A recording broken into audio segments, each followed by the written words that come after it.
Rhett Pitlick is a stick of dynamite. He's one of the more interesting Montreal Canadiens prospects, and it's mostly because he's a really, really good value pick at where he was taken.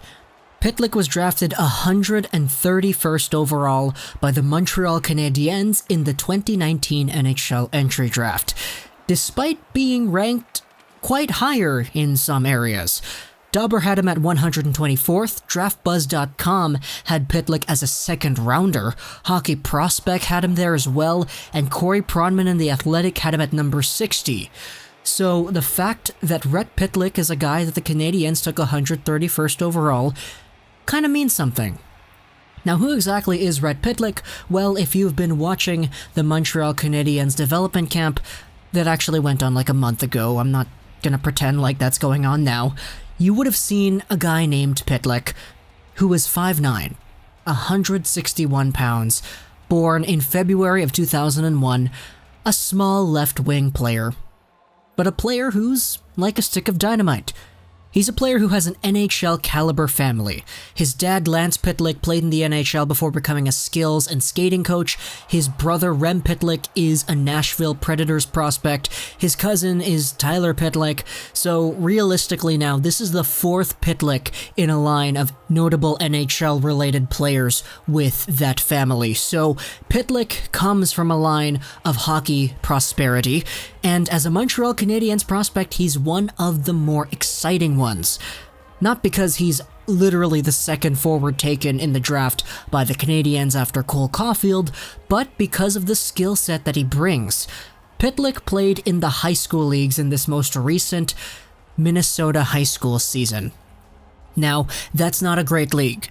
There's only realistically been like one player out of the past few years who has been a dynamic star in that league, and that was Casey Middlestad, but some of these other guys like Jay O'Brien and all that stuff, they didn't really pan out to the best of their abilities, but Pitlick, taken in the 5th round, definitely does not have that same expectation, so it's okay. Pitlick played with Chaska High, 61 points in 25 games played. That's very good. He was over a goal a game, over an assist a game, but as I said, the high school leagues, they're kinda trash. But at the end of the season, actually, he ended up playing with the Omaha Lancers in the USHL, where he capped off his season with 5 points in 7 USHL games, 4 assists. It's not bad. Certainly not bad, especially for a guy who's taken this late, but Pitlick has more to him than just that. Now, Pitlick is small, 5'9", we already discussed that, but the value that he brings on the ice lies much more within his stature. It lies more within his speed, and that's Pitlick's number one attribute to his game. Speed. He is speed. He's Lightning McQueen out there on the ice, because for a small guy, he skates like the wind. And combined with his speed, his lightning fast feet, he's got this intense motor that just never shuts off. As a result, you get a player that's very similar to Paul Byron, and that's a comparison I've heard everywhere. On Twitter I saw it, Paul Byron. On the podcasts of Habs-related content that I listen to, it's Paul Byron. On Draft Dynasty's YouTube channel, it's Paul Byron. Rhett Pitlick is a player who resembles the game of Paul Byron very well, because as a small guy with a motor, he's out there dashing right through players, stealing the puck, pickpocketing the puck, and Pitlick always has his head up. He's always scanning the ice, looking for teammates. And as a great playmaker himself, he's always able to set guys up in tremendous fashion. It's lightning quick. He picks off the puck, takes a few strides, looks around, takes a look, sends it out, and it's in the net. He's got some really good skating too.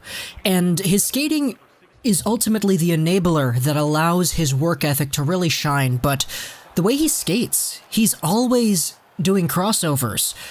And when he goes in a straight line, when he handles the puck, he can really handle the puck at high speeds. And his overall ability to skate is defined, in my opinion, by the volume. He skates a lot, he takes a lot of steps, and every step that he has a lot of power behind it, meaning that he can go from 0 to 100 real quick. And this is an ability that has allowed him to really prosper at the high school levels and keep up with the USHL game.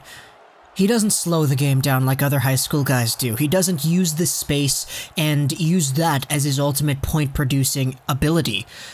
Pitlick gets up front in the action. He's not afraid to get right up close to guys and deke his way past them. He's not afraid to get up there and challenge the D-man at the point with the puck and strip him of the puck. Boom, go off on a breakaway and score a goal. He does that quite frequently. And the Canadiens have a lot of time to develop this player. He's going to be playing his Draft Plus 1 year with the Omaha Lancers in the USHL still. And after that, in 2020-2021, he's set for the University of Minnesota. So realistically, if the Canadiens wanted to, they could spend 5 years of development with this guy in the USHL and NCAA system before signing him to a contract. Now, I don't think it'll take 5 years, 1 in the USHL and 4 college years, for him to become a pro hockey player, but the possibility is there, which means that they have a lot of time to really develop him into a player of his own. So Rhett Pitlick, 131st overall, a Paul Byron clone as said by many people, and overall one of the more underrated and exciting prospects in their system, not just throughout the 2019 draft, but throughout their entire prospect pool. Pitlick has a ceiling that's through the roof just because of his pure, high-class skating ability, and combined with his playmaking, the sky is really the limit for this player. After a few years in the NCAA, we'll see where he is, but for now, Pitlick looks like a really good pick at 131st overall. Hope you enjoyed this video social 99, and bye.